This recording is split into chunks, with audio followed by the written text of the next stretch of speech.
할렐루야. 지난 시간에는 거절된 은혜라는 제목으로 말씀을 들었습니다. 그래서 가나안 여인, 그 다음에 나만 장군, 요셉, 그리고 예수님을 통해서 거절된 은혜가 얼마나 큰가 그런 걸 생각해 봤습니다.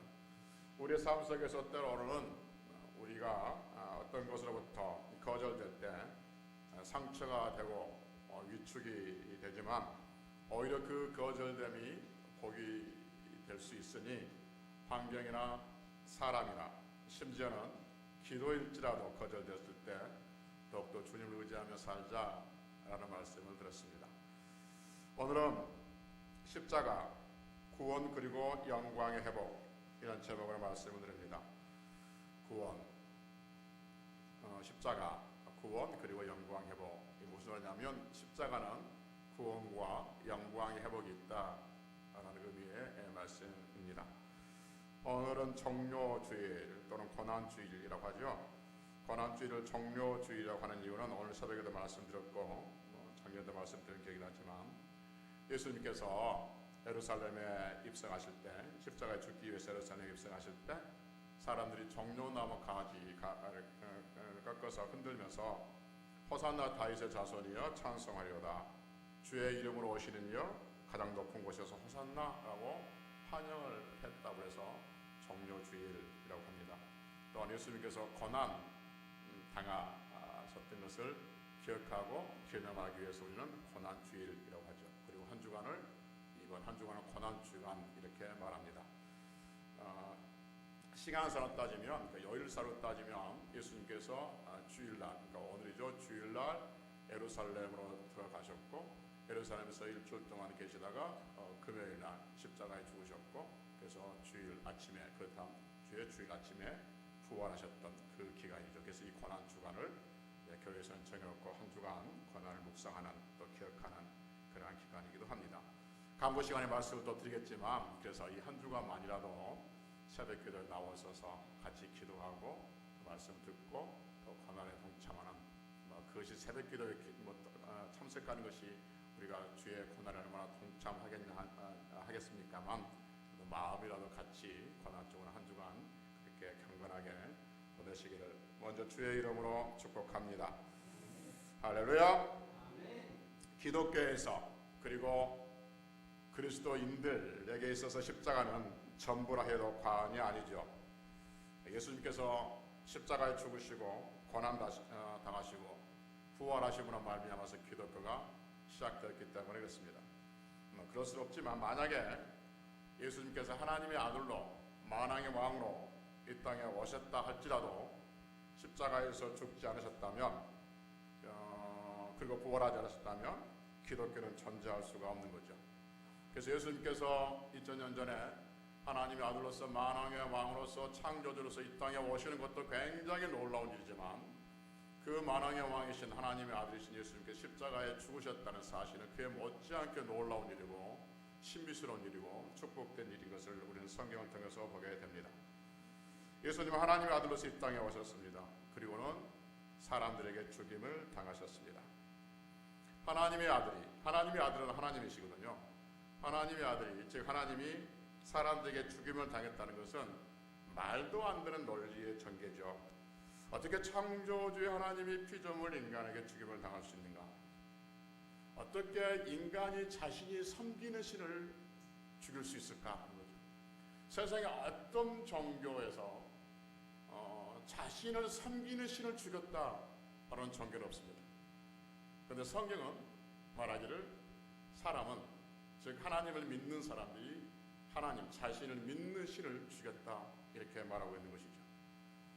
그러니까 굉장한 역설이죠. 사람이 신이 하나님을 죽이는 것이 아니라 사람, 피조물이 신 하나님을 죽인다라고 성경에서 우리에게 알려주고 있죠. 하나님께서 사람들에게 죽임을 당하는 것은 하나님이 능력이 없어서 그런 것이 아니라 하나님께서 사람들을 위해서 죽어주신 것이죠. 왜 하나님이 이 땅에 오셔서 사람들에게 죽임을 당하셨을까요? 왜 하나님은 이 땅에 오셔서 사람들을 위해서 죽어주셨을까요? 여러분, 예수님께서 십자가에 죽으신 것, 그러니까 죽어주시는 것, 하나님의 아들이신, 즉 하나님이신 예수님이 십자가에 죽으신 것, 죽어 주시는 것은 하나님을 위해서 그래요, 사람을 위해서 그러셨어요? 사람을 위해서. 보통 사람들은 예수님께서 십자가에 죽으신 것이 사람들을 위해서 그렇다. 네, 맞습니다. 예수님은 십자가에 죽으신 것은 우리 죄, 우리 사람들을 위해서 죽으셨습니다. 그런데 성경을 쭉 읽어보면 예수님께서 십자가에서 죽으신 것이 사람을 위해서 죽으신 것이 확실하지만 단순히 사람만을 위해서 죽으신 것이 아니라라고 말합니다. 그럼 무엇을 위해 죽으셨느냐? 하나님의 영광을 위해 죽으셨다, 이렇게 말씀하고 있습니다. 더 정확히 말하면 하나님의 영광의 회복을 위해서 죽으셨다, 이렇게 말씀하고 있죠.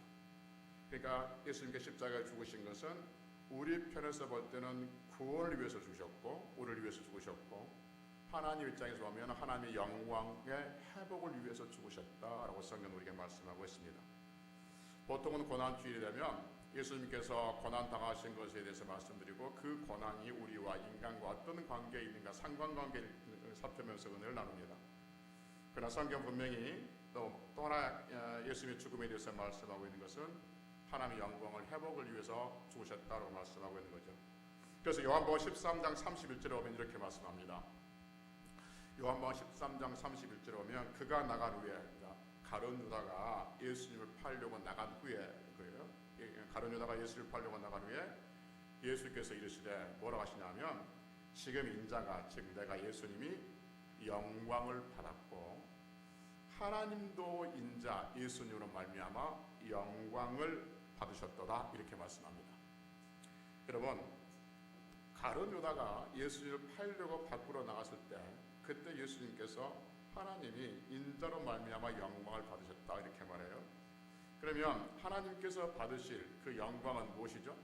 예수님께 십자가에 죽으신 것이죠. 십자가에 죽으신 것. 그러니까 예수님께 십자가에 죽으신 것이 하나님의 영광이다, 성경은 오늘 우리에게 말해주고 있는 거죠. 그래서 다시 말씀드리면 예수님이 십자가에 죽으신 것은 인간에게 구원이지만 하나님 앞에서는 하나님의 영광의 회복인 것을 우리에게 말해주고 있는 거죠. 그래서 오늘 설교 제목이 십자가, 구원, 그리고 영광의 회복, 이런 제목으로 말씀을 전하고 성찬식을 거행하기로 하겠습니다. 십자가는 분명히 구원이죠. 십자가는 분명히 구원입니다. 십자가는 죽음을 상징하고 있죠. 지금이야 십자가를 내걸고 다닐 수 있지만 예수님 당시에는 십자가 죽음을 상징했죠. 그래서 십자가를 밖으로 내놓을 수가 없었죠. 요즘의 대학가에서 어디서 봤는데, 요즘의 대학가에서 커밍아웃이 유행이라고 합니다. 커밍아웃이 무엇인지 아십니까? 아래야만이 다음만 진행되는데, 커밍아웃이 뭐냐면 나는 동성애다 라는 것을 밖으로 드러낸 거니까, 숨어니까 누가 그걸 알면 안 돼. 알면 안 되는데 나는 동성애자다라고 밖으로 드러내는 것을 커밍아웃이라고 한다고 해요. 그럼 대학교에서 커밍아웃이 많다고 그러니까 동성애자들이 많은가 보다 그러는데, 그게 아니고 나 교회 다녀. 그러니까 지금까지 교회 다닌다는 것을 부끄러워하고 숨긴 거예요. 부끄러워하고 숨겨서 밑에 누가 알까봐 쉬쉬한 거야. 교회 다닌다 할까봐. 그런데 나 교회 다녀라고 당당하게 말하는 사람들이 요즘에 가끔 생겨난다, 그런 말을 듣고 굉장히 씁쓸하기도 하고 굉장히 반갑기도 하고 여러 생각이 교차했어요. 그러면 우리는 세상에서 사람들에게 커밍아웃하고 사는가? 나는 누구를 만나든지 나 교회 다녀요, 나 집사예요, 나 은혜롭게 목사예요, 나 은혜롭게 장로예요, 나 은혜롭게 권사예요 라고 어디서든지 내가 손해를 볼 수 있는 장소에서도 나는 교회를 다니고 있는지, 특히 접촉사고가 났을 때 나는 교회 목사예요, 그러니 당신이 손해 없이 내가 해줄 테니까 걱정하지 마십시오 라고 말할 수 있는지 한번 생각해 보는 것이죠. 하여튼 당신의 십자가는 부끄러운 일이었었어요. 그 드러내지 못한 거예요. 여러분, 왜냐하면 십자가는 사형틀이기 때문에 그래요. 여러분, 당시의 사람들 생각합시다. 당시에 우리가 살고 있다면 어떤 사람이 어떤 갈보리 언덕이든지 어디든지 십자가에 달려 있습니다. 그래서 십자가에 못 박혀 있다고 합시다. 그럼 여러분들, 우리가 그 사람을 보고 저 사람은 죄인이라는 생각이 듭니까? 정말 의인이라는 생각이 듭니까? 죄인이라고 생각이 드는 거죠. 무슨 죄를 졌기 때문에 그렇죠? 근데 이 죄도 보통 죄는 십자가에 못 박지 않습니다. 아주 중요한 죄, 국가의 반역이라든지 어떤 흉악한 죄인들만 십자가에 못 박힌 것이죠. 그런 유대인들은, 로마인들 십자가에 못 박지 않고 피지배 국가들만, 국가의 종족들만 십자가에 못 박는 것이죠. 그럼 여러분, 예수님께 십자가에 못 박히셨어요. 달려 계셨어요. 그때 사람들이 그 예수님을 볼 때 저 사람은 의이다라고 말합니까? 의이다라고 생각하겠습니까? 죄인이라고 생각했겠습니까? 죄인이라는 거죠. 그래서 사람들이 볼 때 예수님께 십자가에 못 박히신 것을 보고 저 사람은 죄인이다. 누구의 죄 때문에 십자가에 못 박혔다고 생각하는 겁니까? 사람들이 생각할 때는 자기의 죄 때문에.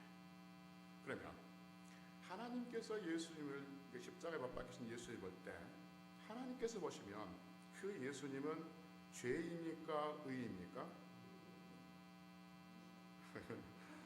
헷갈리시죠?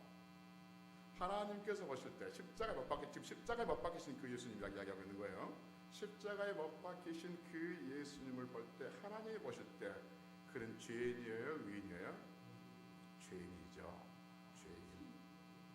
그렇죠. 근데 사람들이 볼 때 죄인이지만 그 죄는 사람들은 누구의 죄 때문에 생각한 거예요? 자신의 죄 때문에. 하나님께서 보실 때 그가 죄이지만 그 죄는 누구의 죄 때문에? 사람들의 죄 때문에. 그렇죠. 그러니까 예수님은 의인임에도 불구하고 십자가에 못 박힌 것은 분명히 죄인이기 때문에 못 박히신 거예요. 근데 그 죄는 자신의 죄가 아니라 모든 인류의 죄를 지고 십자가에 못 박히신 것이죠.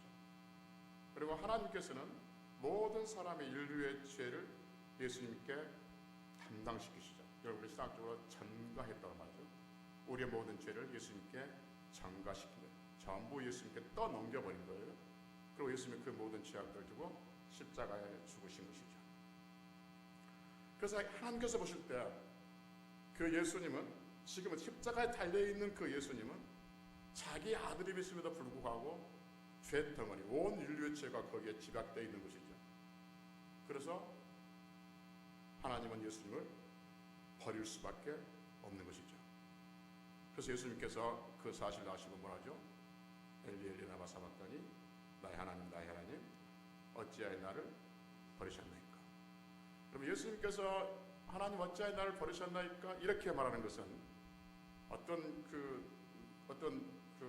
정말 고통스럽다는 것을 나타내는 상징적인 언어가 아니에요. 왜 나를 버리셨나이까 이 말은 버렸을 것 같은 어떤 그 느낌이 아니라 진짜 버리신 거예요. 만약에 하나님께서 예수님을 버리지 않았는데 예수님께서 어찌하여 나를 버리셨나이까 라고 했다면 예수님이 거짓말하고 있는 거죠. 예수님은 거짓말할 수 없는 분이에요. 그러니까 진짜 버리신 거예요. 왜 버리셨냐면 그는 하나님의 아들이시지만 그는 인류의 모든 죄를 지고 있기 때문에 하나님께서 그를 버리셨던 것이죠. 여러분, 그 세상의 죄는 그 죄에 따라서 그 죄의 값, 즉 형벌이 달라지죠. 예를 들면 여러분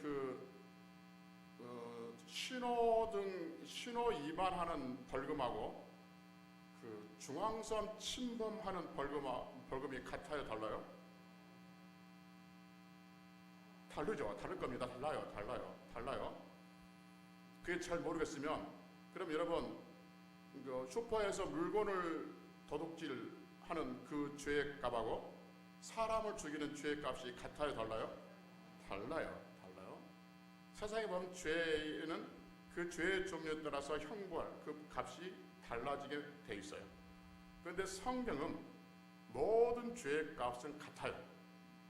그것이 큰 죄든지 작은 죄든지 모든 죄의 값은 같아. 그런데 그 죄의 값이 뭐예요? 사망이죠. 그래서 로마서 6장 23절에 보면 죄의 값은 사망. 이라고 말하고 있는 것이죠. 그러니까 우리의 모든 죄를 지으시고 예수님께서 십자가에 죽으셨다는 것은 그의 죄값을 갚아주시기 위해서, 즉 죽기 위해서, 죽음으로써 우리의 죄를 깨끗하게 하기 위해서 십자가에 죽으셨다는 것을 우리가 말하고 있는 것이죠. 그러니까 죽음이라는 것이, 여러분, 죽음이라는 것이 성경 우리에게 말하기를 우리는 죄로 인해서 죽었다라고 말하고 있는데, 죽음이라는 것은 육체의 죽음, 이 호흡이 끊어지는 죽음을 이야기하는 것도 포함되지만, 중요한 게 뭐냐면 죽음은 생명으로부터 단절된 상태, 이 상태를 죽음, 생명으로부터 분리된 상태, 이 상태를 죽음이라고 정의를 하죠, 신학에서는. 그러니까 여러분과 제가 성경은 죽었다고 그래요, 살았다고 그래요? 예수 믿기 전에 우리가 죽었다라고 말하죠. 죽을 뻔했던 존재가 아니에요. 죽었다라고 말하죠. 죽었다고 이야기하는 것은 어떤 의미냐면 생명이신 하나님과 단절된 존재인 것이죠. 그래서 우리가 죽음에 있는 상태에 있었다는 것은 어떤 상태냐면 생명으로부터 단절된 상태에 있었다 하는 것이죠. 근데 생명으로부터 단절된 상태에 있는 우리들을 왜 우리가 생명으로부터 단절되어 있었냐면 죄가 있었기 때문에 생명으로부터 우리가 단절되어 있는데, 그 모든 죄를 예수님께서 짊어지고 가셨다는 거죠. 그 모든 죄를 하나님께서 예수님에게 전가시킨 거예요. 그러면 우리 안에 죄가 없어진 거죠. 그래서 단절된 상태에서 다시 연합된 상태가 되는 거죠. 생명과 연합된 상태. 이 상태를 우리는 예수님께서 우리 하나님과 화목하게 하셨다고 이야기하고, 우리식으로 이야기하면 구원받았다 이렇게 이야기하죠. 생명과 연결되었다. 그래서 예수님은 죄 아래에 있어서 생명과 단절돼서 죽어있는 우리들을, 우리의 모든 죄악을 짊어지고 십자가에 죽으심으로, 그 값을 담당하심으로 말미암아 단절된 우리를 다시 연합시켜 주셨습니다. 그것이 십자가의 의미가 되는 것이죠. 그래서 그 십자가를 통해서 우리는 구원받았다 이렇게 말씀하고 있습니다. 그래서 여러분, 십자가가 성도에게서 이렇게 중요하다는 것을 성경은 우리에게 강조하고 있는 것이죠. 또 하나는 십자가는 하나님의 영광 회복이라고 말하죠. 하나님의 영광 회복. 십자가가 어떻게 하나님의 영광 회복인가 좀 어색하게 들을 수 있겠지만, 왜 하나님의 십자가가 하나님의 영광 회복이냐 하는 것이죠. 오늘 본문에 보니까 이사야 43장 7절에 보면 이렇게 말합니다. 제가 다시 한번 읽어볼게요. 내 이름으로 불려지는 모든 자 곧 내가 내 영광을 위하여, 내 무엇을 위하여? 내 무엇을 위하여? 영광을 위하여 창조한 자를 오게 하라. 그를 내가 지었고 그를 내가 만들었느니라. 또 이사야 43장 21절에 보면 이 백성은 내가 나를 위해 지었나니 나를 뭐하기? 찬송하게 하려 함이라 이렇게 말합니다. 여러분 보십시오. 하나님께서는 사람을 창조하실 때 무엇을 위해 창조하셨어요? 하나님의 영광을 위해서 창조하셨습니다. 그래서 하나님 형상과 하나님의 모양대로 창조하셨죠. 하나님의 영광을 위해서 창조했어요. 자 보십시오. 하나님의 영광을 위해서 하나님을 창조하셨어요. 그래서 창조의 목적이에요. 인간이 창조한 목적. 하나님의 영광을 위해 창조하셨고 하나님을 찬송하기 위해서 창조하셨어요. 그런데 하나님의 영광을 위해 창조한 그 존재, 하나님의 찬송을 위해서 창조했던 그 존재들이 죄로 말미암아 하나님을 떠나게 되었고 하나님 앞에 범죄하게 되었고, 그래서 하나님의 영광을 위해 창조된 존재가 하나님의 영광을 가리고 하나님을 찬송해야 할 존재들이 우상을 창조하고 살아가고 있는 것이죠. 그러면 여러분 하나님의 영광을 위해 창조한 어떤 것이 그 하나님의 영광을 버리고 떠났다? 하나님의 영광을 위해 하나님의 찬송을 위해서 창조한 그 존재가 하나님을 찬송하지 않았다? 라고 한다면 그 하나님은 상처를 받아야 상처를 받잖아요. 무슨 말인지 이해가 안 되십니까? 하나님께서 하나님의 영광을 위해서 사람을 창조했어요. 그리고 하나님은 하나님을 찬송하기 위해서, 찬송 받으시기 위해서 사람을 창조하셨어요. 그런데 그렇게 창조된 사람이 하나님의 영광을 위해 살거나 하나님을 찬송하면서 사는 것이 아니라 하나님의 영광을 등졌습니다. 그리고 하나님을 찬송하는 것이 아니라 우상을 찬송하고 있습니다. 그러면 나는 이렇게 창조했는데 그렇게 창조된 대로 되지 않는 것에 대해서 하나님은 상처를 받잖아요. 받아요. 수치를 당하시죠. 즉 공의가 상하게 되는 거죠. 그러니까 하나님의 영광을 위해 창조된 존재들이 하나님의 영광을 가리고 있는 그 모습인 것이죠. 그러면 하나님의 영광을 창조된 그 목적이 상실되어 버린 상태인 것이죠. 그래서 하나님께서는 인간의 죄로 인해서 하나님의 영광을 위해 창조된 그 인간들이 인간 안에 있는 죄로 인해서 하나님의 영광을 드러내지 못하니까 사람 안에 있는 모든 죄악들을 예수님께 전가시키고 그래서 다시 하나님과 사람이 연합되고 구원이 되고 그래서 하나님의 백성이 되는 거죠. 그래서 다시 하나님의 영광을 가렸던 이 존재들 그리고 우상을 찬송했던 이 존재들이 다시 하나님께 들어와서 하나님께 영광을 돌리고 하나님을 찬송하는 존재로 바뀌게 되어진 것이죠. 그래서 영광이 다시 어떻게 되고요? 회복이 되는 것이죠. 그래서 십자가는 하나님의 영광을 회복하는 위대한 일이다라는 것을 성경은 우리에게 보여주고 있는 것이죠. 하나님의 영광, 생각해봅시다. 하나님께서 전능하신 분이에요. 전지하신 분이에요. 그런데 하나님의 영광을 위해서 사람을 창조하셨어. 그런데 그 영광을 창조했던 그 사람이 하나님의 영광을 떠나버렸어. 하나님을 찬송하라고 만들었던 그 존재 인간이 하나님을 찬송하지 아니하고 우상을 찬송하고 있어. 근데 그걸 다시 끌어올 능력이 없다면, 그것이 다시 회복시킬 능력이 없다면 그 신은 완전한 신이에요? 불완전한 신입니다. 그 신이 전능한 신이에요? 전능하지 못한 신입니다. 어떻게 자기가 어떤 목적을 가지고 무엇인가를 했는데 그 목적이 뒤틀려져 있고 그 목적이 틀어져 있는데 그걸 다시 회복할 수 있는 능력이 없다면 우리가 믿는 하나님이 될 수가 없는 것이죠. 그래서 하나님은 하나님의 목적을 위해서 창조한 인간이 그 목적이 틀어지는 것에 대해서 보고 있지 않으십니다. 왜냐하면 하나님의 영광은 언제나 영광스러움으로 드러나야 되기 때문에 그런 것이죠. 그래서 하나님 그 영광이 회복되기 위해서 그 인간 안에 있는 죄를 예수님께 전가시키고 그리고 예수님을 통해서 그 죄값을 감당하게 하심으로 말미암아서 하나님을 떠났던 백성들을 다시 불러내서 하나님의 영광, 그 영광의 처음 창조의 목적대로 우리를 진행해 가고 계신다는 것이죠. 그래서 십자가를 통해서 우리는 다시 하나님의 영광이 회복되는 존재 속에 들어온 백성들이 여러분과 저라고 말씀을 드리는 것이죠. 그래서 어제 말씀드렸지만 예수님께서 십자가에 가룟유다가 예수를 팔러 나갈 때 인자로 말미암아 하나님께서 영광을 받으셨다 하는 이유가 바로 그거죠. 그 영광이 바로 다시 회복되어지는 의미가 거기에 담겨져 있다 하는 것이죠.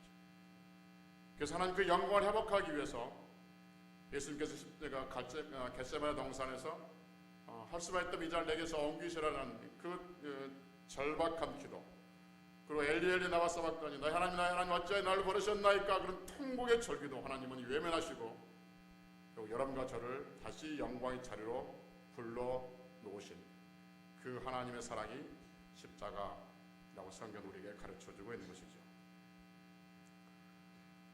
그래서 여러분, 하나님의 영광으로 지음받았던 존재들이 하나님의 영광을 떠나서 분리되었는데 십자가로 인해서 다시 연합이 되어지고 하나님의 영광 속에 들어온 이 백성들을 우리는 성도들이라고 말합니다. 그러면 성도들은 이제 어떻게 살 것인가? 고린도후서 10장 31절 보니까 내가 먹든지 마시든지 무엇을 하든지 뭐라고요? 하나님의 영광을 위하여 이렇게 말합니다. 왜 우리가 먹든지 마시든지 무엇을 하든지 하나님의 영광을 위해서 하는 것인가? 바로 이 부분이죠. 하나님의 영광을 위해 창조됐던 존재들이 있는데 떨어져 나갔다가 예수님을 통해서 다시 하나님의 영광 속에 들어왔기 때문에 무엇을 하든지 영광을 위하여 이라고 말씀하고 있습니다. 그래서 고난주간을 시작하고 고난주일 이 낮에 여러분들에게 말씀을 드린 것은 진정한 고난이 무엇이냐, 고난을 동참하는 것이 무엇이냐, 진정한 고난에 동참하는 것은 뭐 이렇게 우리의 육신의 어떤 그 육체의 어떤 압박을 주고 육체의 고통을 가함으로써 주의 고난에 동참하는 것도 동참하겠지만 진정한 동참은 뭐냐면 모든 일에 먹든지 마시든지 하나님의 영광을 위해서 하는 것, 하나님의 말씀대로 살아가는 것, 이것이 진정한 고난에 동참한 길인 줄로 믿습니다. 예수님께서 십자가 죽으심으로 말미암아 여러분과 저는 하나님의 자녀의 지위를 획득했고 그 영광 안에 들어왔던 백성들인 것을 놓치지 않기를 주의 이름으로 축복합니다. 우리는 지금 성찬식을 할 것입니다. 이 성찬식은 떡과 포도주를 먹고 마시는 거룩한 예식이죠. 왜 떡과 포도주를 먹고 마시는 것이 거룩한 예식이냐 하면 떡은 예수님의 살을 상징하고 포도주는 예수님의 피를 상징하기 때문에 그렇습니다. 예수님의 포도주를 먹고 예수님의 떡과 포도주를 먹고 마시는 것은 배고파서 먹고 마시는 것이 아니라 예수님의 살과 예수님의 피를 먹고 마심으로써 예수님의 영광이 우리 안에 들어와 있음을 의미하기 때문에 그럴 것이죠. 그래서 성찬식을 통해서 하나님의 아들이시면서 십자가에서 살 찢기시고 피 흘려 죽으심으로 우리 속에 들어오셔서 우리를 구원하시고 하나님 영광 속으로 회복시켜 주신 그 은혜를 또 다시 한번 깊이 생각하고 그 은혜가 부어지는 그러한 거룩한 시간이 되어야 될 줄로 믿습니다. 바라는 것은 성찬식을 통해서 믿음이 회복되어지고 성찬식을 통해서 치유와 회복이 있고 성찬식을 통해서 구원의 기쁨이 있는 그런 거룩한 시간이 되시기를 주의 이름으로 축복합니다. 기도하시겠습니다.